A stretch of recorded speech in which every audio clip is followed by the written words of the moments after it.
Hola jóvenes, bienvenidos a una clase más de su materia Problemas socioeconómicos y políticos de México en su unidad 2.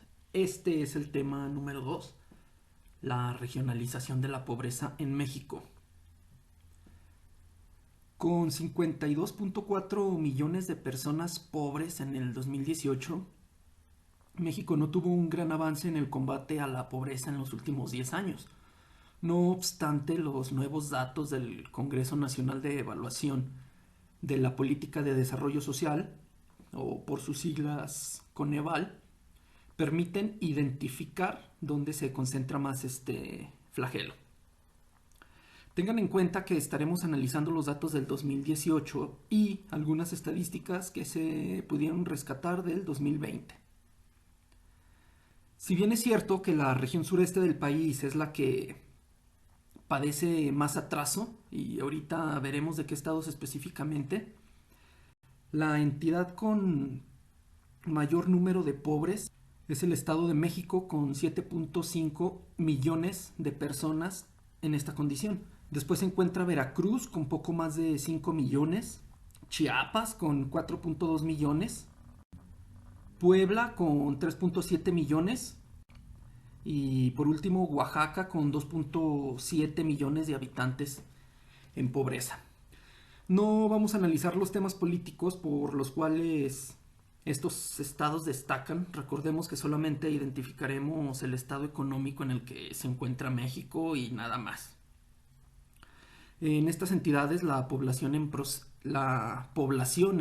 pobreza alcanza niveles de 76%, 66, 66.4, 61 y 58.9% respectivamente.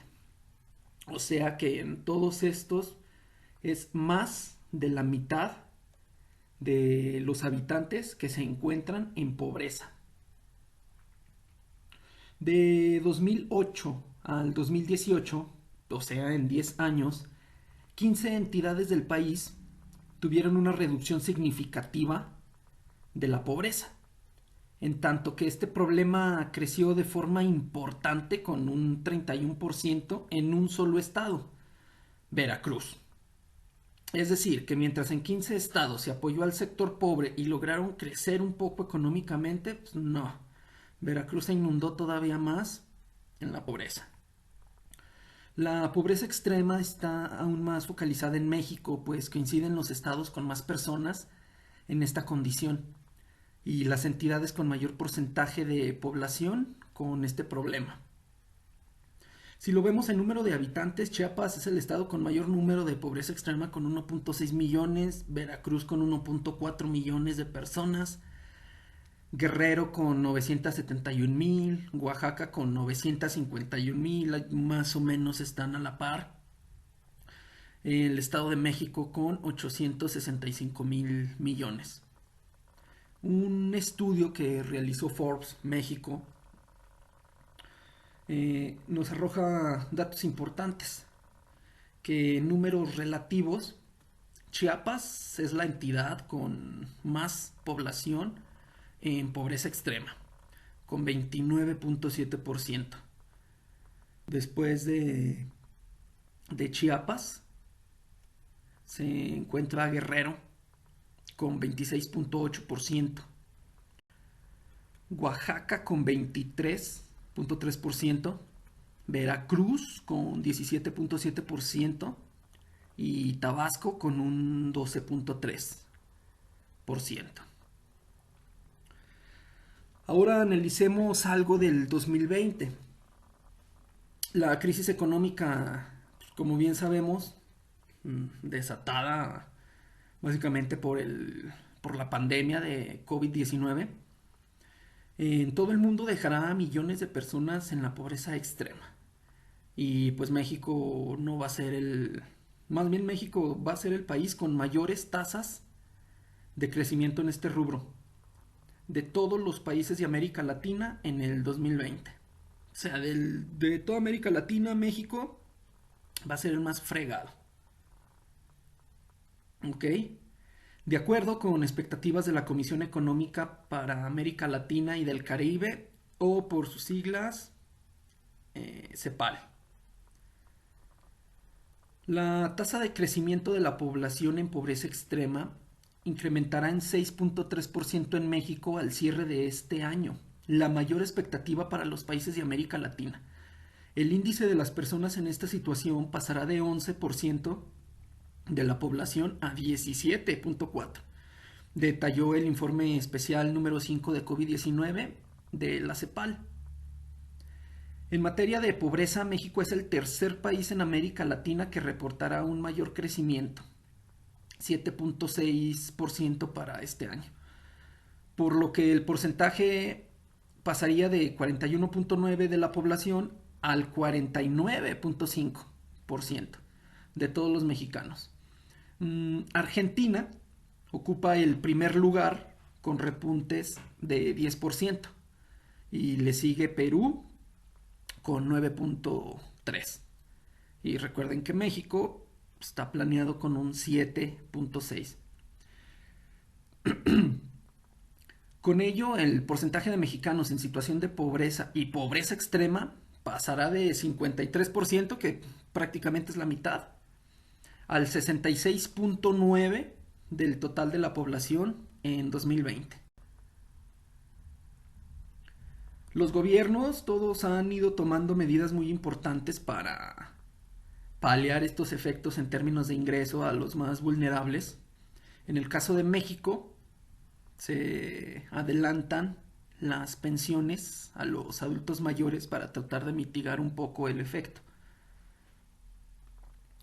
Creo que todos los gobiernos están intentando responder a la emergencia en el corto plazo e ir pensando cómo se pueden sostener estas medidas en el mediano plazo, dijo la secretaria ejecutiva de la CEPAL, Alicia Bárcena, en una videoconferencia. También advirtió que el riesgo social de esta situación es muy amplio, pues existirá un retroceso en materia de pobreza. Probablemente de 15 años. ¡Wow! Y que existen grupos muy vulnerables como la población indígena, migrantes y personas con discapacidad. De acuerdo a la CEPAL, en toda América Latina la tasa de población en situación de pobreza aumentaría al 37.3%, lo que representa un incremento. Ese 37% es lo mismo que decir 186 millones a 236 millones de personas. Con la nueva estimación para la economía regional, el número de personas desocupadas llegaría a 44.1 millones de personas, 18 millones más frente al 2019, cifra mayor a la observada durante la crisis financiera del 2008 y 2009. En su informe, el organismo de Naciones Unidas dijo que la caída de la actividad económica redundará en que el cierre del año en nivel del PIB per cápita regional sea similar al observado en 2010, lo que representa un retroceso de 10 años en términos económicos. O sea, ¿qué es lo que nos está dejando económicamente esta situación ocasionada básicamente por la pandemia? En términos económicos, retroceder 10 años. El mayor impacto se verá en el sector o los servicios como el turismo, como la aviación, los alojamientos, los restaurantes, entretenimiento y comercio.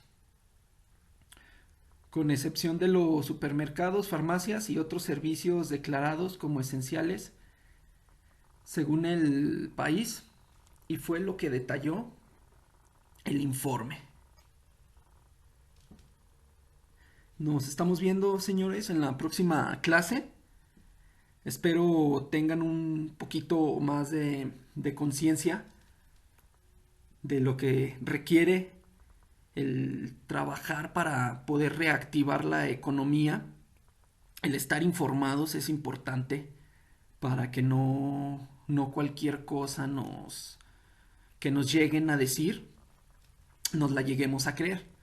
si están informados y básicamente tienen conocimiento básico de en qué situación nos encontramos, según los informes, qué es lo que han arrojado de cómo está, cómo estuvimos, cómo estamos y cómo vamos a estar antes, durante y después de la pandemia, es muy, muy, muy importante para ustedes porque pues de esa manera vamos a estar protegidos.